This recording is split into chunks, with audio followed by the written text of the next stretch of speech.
दोस्तों, हिंदी की बिंदी चैनल में आप सभी का स्वागत है। तो आज के इस वीडियो में हम चर्चा करने वाले हैं हिंदी साहित्य के महत्वपूर्ण प्रश्न उत्तर के ऊपर। तो जैसे कि आप सभी का एग्ज़ाम है, तो उसके लिए कुछ महत्वपूर्ण प्रश्न उत्तर जो है मैं कराने जा रही हूँ। एक एक प्रश्न जो है परीक्षा के लिए बहुत ही उपयोगी है, इसलिए सारे ही प्रश्न ज़रूर करना। तो आज का जो प्रश्न है सबसे पहला वो है हिंदी साहित्य इतिहास लेखन की परंपरा पर आधारित। तो चलिए देखते हैं प्रश्नों को। तो पहला है, देखिए मिलान वाले प्रश्न जो है परीक्षा में अधिकतर पूछे जाते हैं। तो यहाँ जो है आपको ये हिंदी साहित्य इतिहास लेखन की जो परंपरा की पुस्तकें हैं उनको उनके प्रकाशन वर्ष से मिलाना है। तो पहला है इस्तवार दल्ला लितवेर इंदुए हिंदुस्तानी। तो ये जो है गारसद तासी की पुस्तक है, उनके द्वारा लिखी गई। तो इसका प्रकाशन वर्ष क्या है? सन 1839 ईस्वी। अगला है मिश्र बंधु विनोद, मिश्र बंधु के द्वारा लिखा गया। इसका प्रकाशन वर्ष है सन 1913 ईस्वी। अगला है हिंदी साहित्य का इतिहास, रामचंद्र शुक्ल जी के द्वारा। हिंदी साहित्य का आलोचनात्मक इतिहास, रामकुमार वर्मा के द्वारा।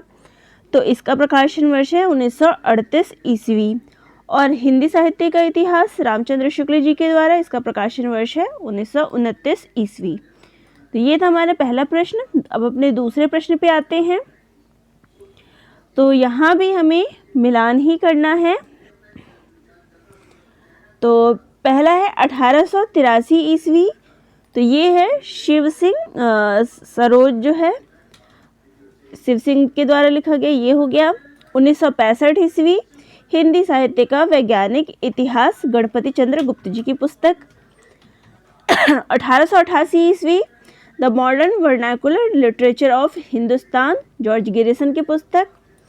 1839 ईस्वी इस्तिवावर दला लितवेर इंदुए हिंदुस्तानी, गारसदा तासी के द्वारा लिखा गया। तो ये हो गया इसका मिलान। अगला है, ये कुछ पुस्तकों के नाम हैं, उनके इतिहासकारों से ने मिलान कराना है। हिंदी साहित्य का वैज्ञानिक इतिहास, गणपति चंद्र गुप्त जी के द्वारा। हिंदी साहित्य का आलोचनात्मक इतिहास, रामकुमार वर्मा जी के द्वारा। हिंदी साहित्य उद्भव व विकास, हजारी प्रसाद द्विवेदी। हिंदी साहित्य का इतिहास दर्शन, नलिन विलोचन शर्मा के द्वारा। अगला जो प्रश्न है वो है आदिकाल को जो है किसने किस नाम से बुलाया है, इससे मिलान है आपका। तो चारण काल गिरिसन के द्वारा दिया गया नाम है। सिद्ध सामंत काल राहुल सांकृत्यायन के द्वारा। पुरानी हिंदी काल पंडित चंद्रधर शर्मा गुलेरी के द्वारा। अंधकार काल डॉक्टर कमल कुल श्रेष्ठ के द्वारा। अगला है, ये भी आदिकाल को उनके नामकरण के अनुसार। तो शून्य काल गणपति चंद्र गुप्त ने कहा है। संधि काल और चारण काल रामकुमार वर्मा ने। बीज वपन काल महावीर प्रसाद द्विवेदी ने। वीर गाथा काल आचार्य रामचंद्र शुक्ल जी ने। तो देखिए जो यूपीपीएससी जीडीसी की परीक्षा है उसमें इसके ऊपर जो है काफ़ी सारे प्रश्न आए हुए हैं और हर बार इसमें प्रश्न आए हुए हैं, तो इसको ज़रूर देखिएगा। अगला है कि ग्रंथों व रचनाकारों में सुमेलित नहीं है। तो जो इसमें सुमेलित नहीं है, तो रीति काव्य की भूमिका डॉक्टर नागेंद्र सही है। हिंदी साहित्य की भूमिका हजारी प्रसाद द्विवेदी सही है। हिंदी साहित्य का अतीत विश्वनाथ प्रसाद मिश्र, ये भी सही है। पुरातन निबंधावली रामकुमार वर्मा, तो ये जो है वो गलत है, ये सुमेलित नहीं है। इसका सही उत्तर है राहुल सांकृत्यायन की ये पुस्तक है। अगला प्रश्न लेते हैं। आदिकाल को जो है रीति काल को जो है किसने क्या कहा? अलंकृत काल मिश्र बंधु के द्वारा दिया गया नामकरण है। कला काल डॉक्टर रमाशंकर शुक्ल रसाल के द्वारा। श्रृंगार काल हजारी प्रसाद द्विवेदी। रीति काल आचार्य रामचंद्र शुक्ल जी के द्वारा दिया गया। अगला प्रश्न है, हिंदी भाषा में लिखा गया हिंदी साहित्य का प्रथम इतिहास ग्रंथ है। हिंदी साहित्य का प्रस्थान बिंदु किसे कहा गया है? शिव सिंह सरोज को। अगला प्रश्न लेते हैं, किस विद्वान ने भारतेंदु युग को पुनर्जागरण काल तथा द्विवेदी युग को जागरण सुधार काल कहा है? तो इसका सही उत्तर है डॉक्टर नागेंद्र ने। अगला प्रश्न है, डॉक्टर माता प्रसाद गुप्त कृत किस ग्रंथ को आधुनिक साहित्य संपत्ति का बीजक कहा गया है? तो ये कहा गया हिंदी पुस्तक साहित्य को। अगला प्रश्न है, काशी नागरी प्रचारणी सभा द्वारा प्रकाशित हिंदी साहित्य का वृहत इतिहास कितने भागों में है? तो ये 16 भागों में है। चर्यापद निम्न में से किससे संबंधित है? तो चर्यापद जो है वो सिद्धों से संबंधित है। 16वीं 17वीं शताब्दी भक्ति काल को हिंदी का स्वर्ण युग मानने वाले पहले विद्वान है, तो वो हैं गिरिसन। अगला प्रश्न है, सिद्धों की वाम मार्गी भोग प्रधान योग साधना की प्रतिक्रिया के रूप में आदि काल में नाथ पंथियों की हठ योग साधना आरंभ हुई। ये कथन वाला है। सिद्ध गण नारी भोग में विश्वास करते थे, किंतु नाथ पंथी उनके विरोधी थे। तो इनमें से कौन सा कथन जो है सही है? तो कथन 1 और कथन 2 एक दूसरे के पूरक है, दोनों ही यहाँ पे सही है, दोनों एक दूसरे के पूरक हैं। अगला है, सरहदपाद का अन्य नाम भी मिलता है। तो सरहदपाद का जो अन्य नाम है वो है राहुल भद्र। अगला है, हिंदी साहित्य के इतिहास के काल विभाजन तथा नामकरण का कार्य सबसे पहले किसने किया? तो सबसे पहले जो है ये जॉर्ज गिरिसन के द्वारा किया गया है। अगला प्रश्न है, काल विभाजन का आधार भी समान प्रकृति और समान प्रवृत्ति ही होती है। ये बात सही है कि नहीं है? तो ये सही है।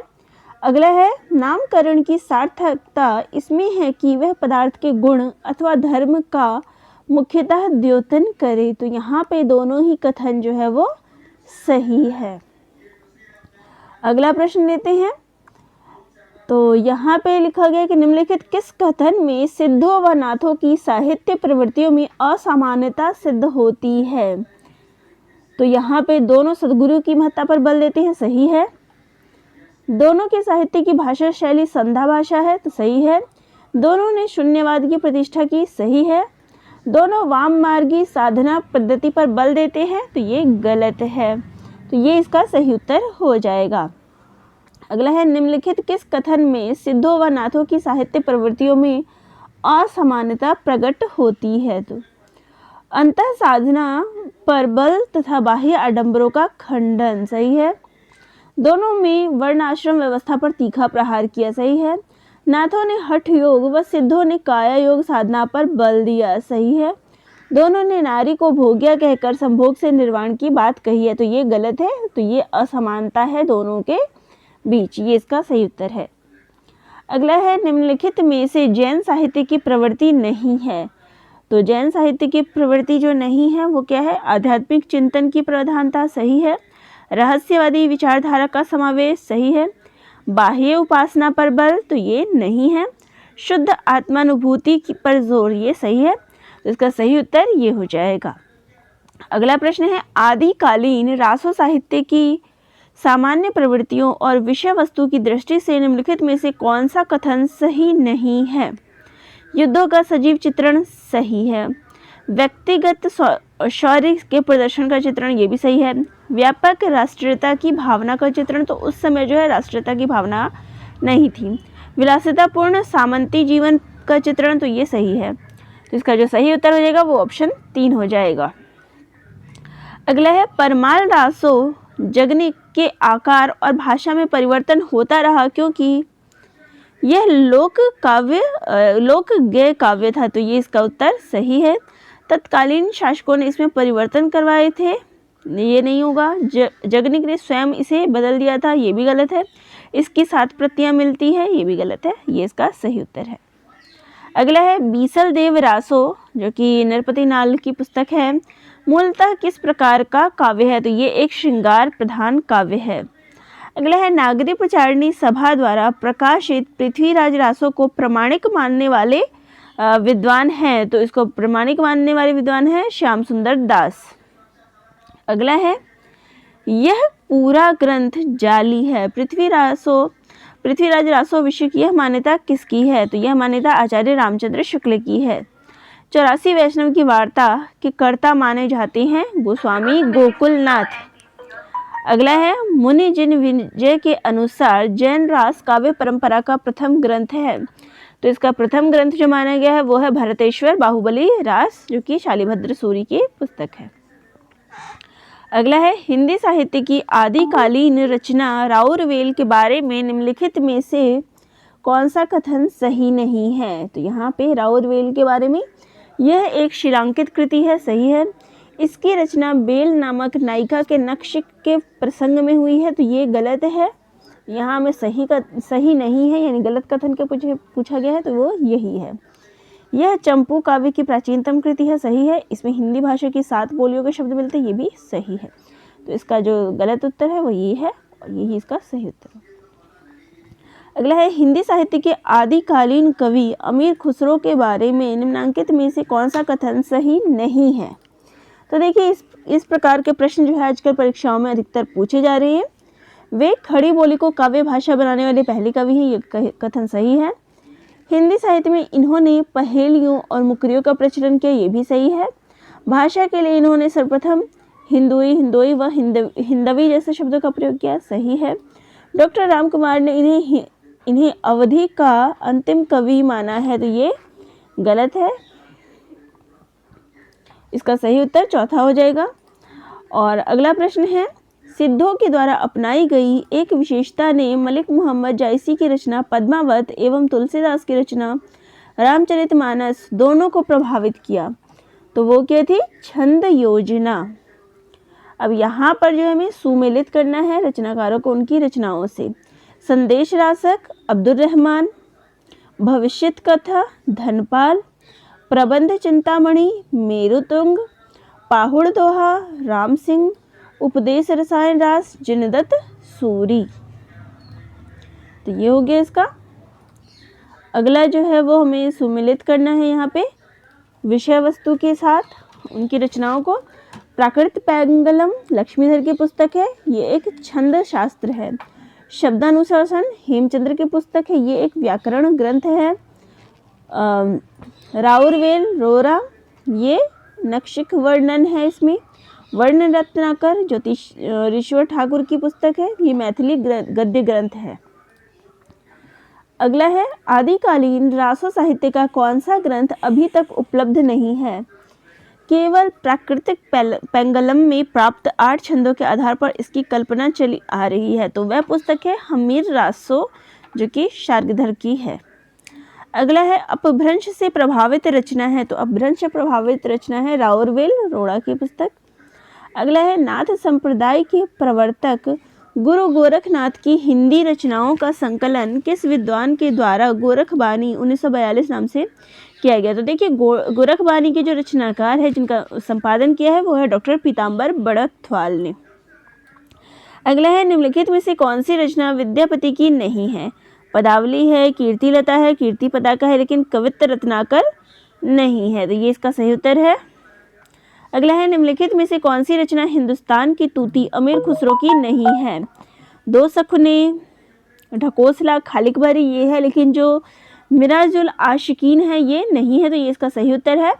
अगला है अपभ्रंश का वाल्मीकि किस कवि को कहा गया है, तो वो कहा गया है स्वयंभू को। अगला प्रश्न है मैथिल कोकिल के नाम से प्रसिद्ध विद्यापति की किस रचना से चैतन्य महाप्रभु अत्यंत प्रभावित थे, तो वो पुस्तक थी पदावली।